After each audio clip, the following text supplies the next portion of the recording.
Good morning and welcome to Home Retreat. This is the second reflection from Daniel O'Leary's An Astonishing Secret. It is called, We Are Blind to the Sickness of Our Mother Earth. The violence present in our hearts, wounded by sin, has also reflected in the symptoms of sickness evident in the soil, in the water, in the air, and in all forms of life. We have forgotten that we ourselves are dust of the earth, our very bodies are made up of her elements. We breathe her air, and we receive life and refreshment from her waters. Pope Francis laments the violence in our hearts wounded by sin against our Mother Earth by our irresponsible use and abuse of the goods which God has endowed her. Lord Deben, chair of the UK's Independent Committee on Climate Change, writes, "We are diminishing, damaging, and ultimately destroying ourselves." It is here that the encyclical Laudato Si is so telling. It reminds us of our sinful assertion that we are the masters now, embracing the value of a throwaway society. This attitude, the Pope warns us, then extends to fragile humanity itself. The old, the disabled, the unborn are too often seen as inconvenient, and their intrinsic worth is ignored. The poor are always the first victims of human abuse of the earth. This terrible destruction stems from our loss of intimacy with, our loss of care or concern for our Mother Earth. An inhuman, reckless greed has wreaked havoc on innocent creatures, human and non-human. The Pope reminds us that we are created from the earth, our bodies sustained by nature's elements, our very lives kept in being by breathing her air, our energies and health preserved by her healing waters. There is a Celtic awareness of the remedies for human ailment in nature itself. Potassium, magnesium, selenium, iron, zinc, calcium, vitamin D, and various other minerals and vitamins. A sacred healing fills the natural environment we live in. There is a mutual dependence that we too often, at our peril, ignore. Laudato Si is an urgent wake-up call. Are we protecting the earth as we would our mother, our sister? Are we deeply concerned about its future? Do we fully appreciate, even believe, the Pope asks, her role of living praise? He keeps emphasizing the worship offered by the universe to God, a theme beloved of St. Francis himself. Quotation, "There is no bird on the wind, there is no star in the sky, there is nothing beneath the sun, but proclaims his goodness." And do we know that we humans have evolved in a precious moment of creation into the locus and focus of the earth's consciousness and awareness? Without us, she is blind and vulnerable, unfinished and groaning. We could tell the earth that she is our nourishment and inspiration, holding us, mothering us. The new awareness that is sweeping our planet reminds us that we are so interconnected with the air we breathe, the trees of the forest, the flowers of the field, the mountains and the rivers, that their diminishment is our diminishment, their destruction our destruction. Not only the beauty and majesty, but also the chaos and power of the natural world inspire our poetry, our art, and our spiritual lives with a sense of wonder. When we fan that flame of wonder in our heart, there is a new meaning in our lives. Pope Francis is practical and in a hurry. He knows that until we believe the earth to be a precious, long-suffering family member, the damaged body of God, we will persevere in our carelessness towards it.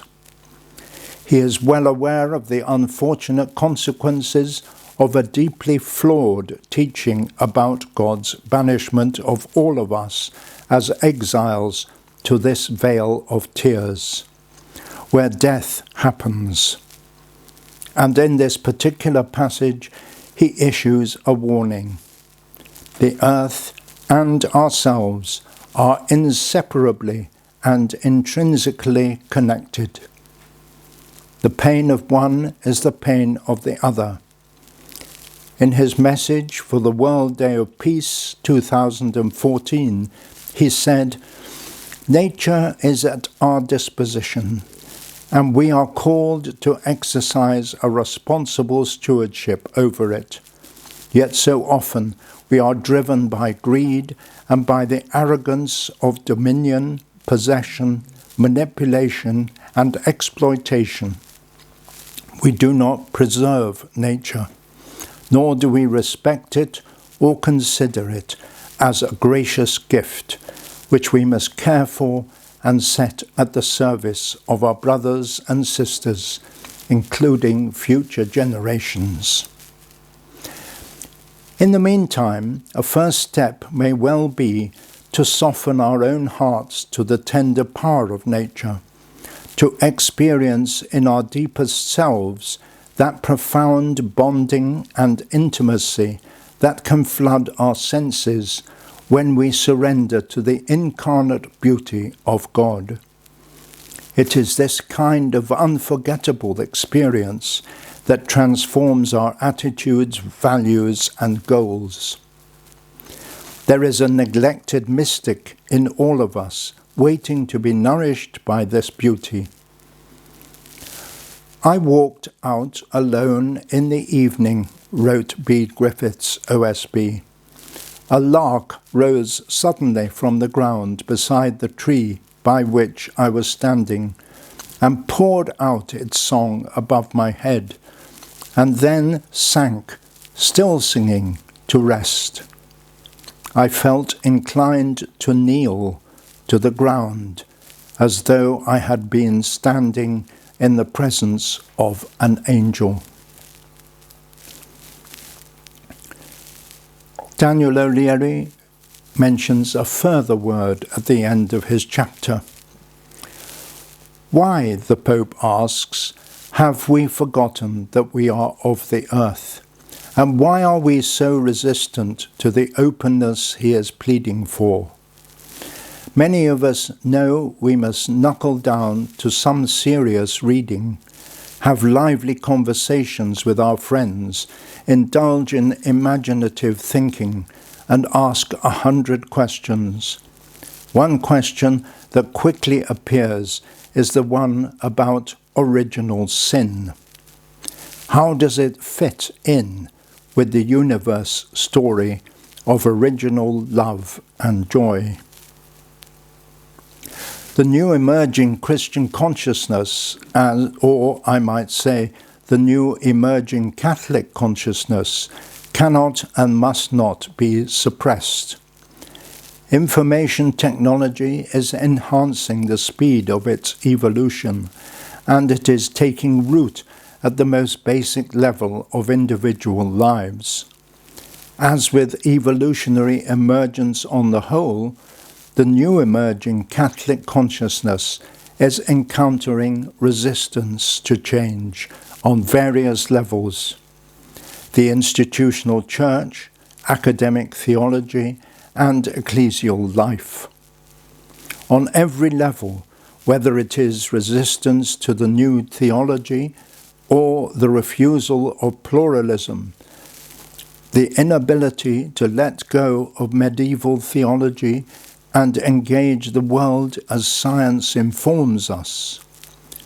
Hence, there is resistance to relate to God in a new way, in a new world, to see the God of Jesus Christ as the God who does new things, the God of hope and promise. It is difficult to say for certain, but it seems the Church is slowly collapsing from within. Instead of evolving, it is devolving. Its very presence is thinning out to the extent that in some areas of the world, such as parts of Western Europe, it is dissolving into history.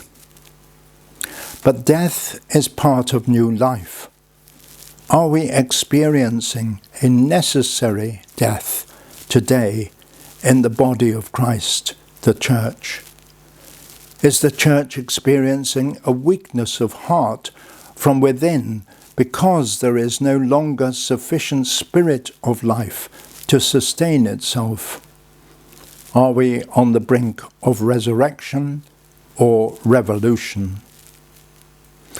Theologians suggest, especially today, that what is meant by original sin is the given human condition into which each of us is born, a potential to damage humanity, to diminish altruism and destroy love, a condition we all share and by which we are all affected. The sin of the world, in which we are all connected, is the biblical term for it. It is more about the darkness and evil that awaits the innocent child after birth and baptism, rather than about any contamination she is bringing into this world with her, and that needs to be exorcised out of her. For example, in the baptismal ceremony. Sharing in the human condition does not mean that the sin of Adam and Eve, who never existed in the first place, has already shadowed the heart of the already graced child. Karl Rahner writes, "Original sin in no way means that the moral quality of the actions of the first person or persons is transmitted to us, whether this be through a juridical imputation by God or through some kind of biological heredity, however conceived." In other words, writes teacher Judy Canato, we are not personally accountable for the human condition. An original sin is not imputed to us, and we are not required to make amends for a fall. Nor does original sin that we have been born depraved, nor does original sin mean that we have been born depraved, fallen, excluded, stripped of divine love. An evolutionary point of view does not deny or contradict the reality of personal and collective sin.